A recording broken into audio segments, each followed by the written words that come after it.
Hi, we are Team Hungarian Giant, and today we'll be giving you guys an overview of our medium fidelity prototype for the Yelp restaurant comparison tool.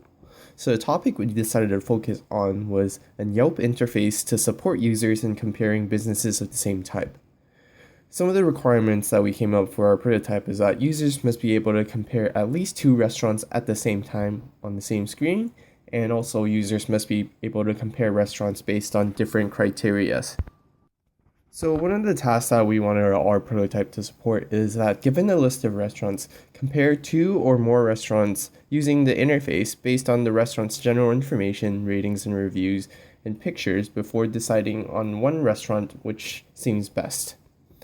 Our prototype needs to support a evaluation method which involves our users completing the task which is outlined earlier, followed by a questionnaire where we can gather data about our prototype. So on the questionnaire, we have Likert scaled questions for quantitative data, such as was the interface useful for comparing specific elements of restaurants, and also open-ended questions such as why was the interface useful in comparing specific elements. So the approach that we took for our medium fidelity prototype is to focus on a vertical prototype, which just focuses on side-by-side comparison of restaurants, as we didn't want to modify any existing Yelp functionalities and just focus on the comparison tool as an add-on to Yelp. So one of the limitations of this prototype is that it starts off with a pre-selected list of sushi restaurants for the user to compare, and it does not allow for adding or removing of these restaurants, but simply the comparison of these restaurants. This is because, as we mentioned earlier, we don't want to add on anything that we think Yelp would support in doing. So the prototype should be able to use without any assistance because the comparison functionality is simple and it does not require any faking Wizard of Oz techniques.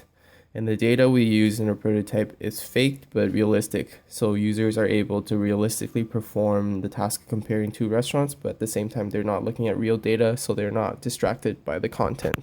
Okay, so this is a precursor to our actual comparison prototype, just showing that in this case we've used Yelp to search for sushi. We have some results, and we've added some results already to our comparison prototype. And we've done that by clicking this button next to the results. To go to our actual comparison prototype, we'll click on this button here. And this is our comparison prototype. So on the bottom we see we have the storefront metaphor, so the results we've added along a street, which we can navigate down with these arrow keys and by swiping. The first field for comparison is general info, so let's go and tap house to compare. So Sake Sushi and Tokyo Express. So here we have two restaurants and a side-by-side comparison showing general info such as distance, overall rating, address, phone number, etc. And we can get directions to these restaurants by linking to Yelp's default directions functionality, which we thought was quite good already, so we would just link to that. And this is just a screenshot of what that would look like. Back to our prototype. So if I click a new restaurant, the most recent thing will stay. So Tokyo Express will stay, Sake will disappear.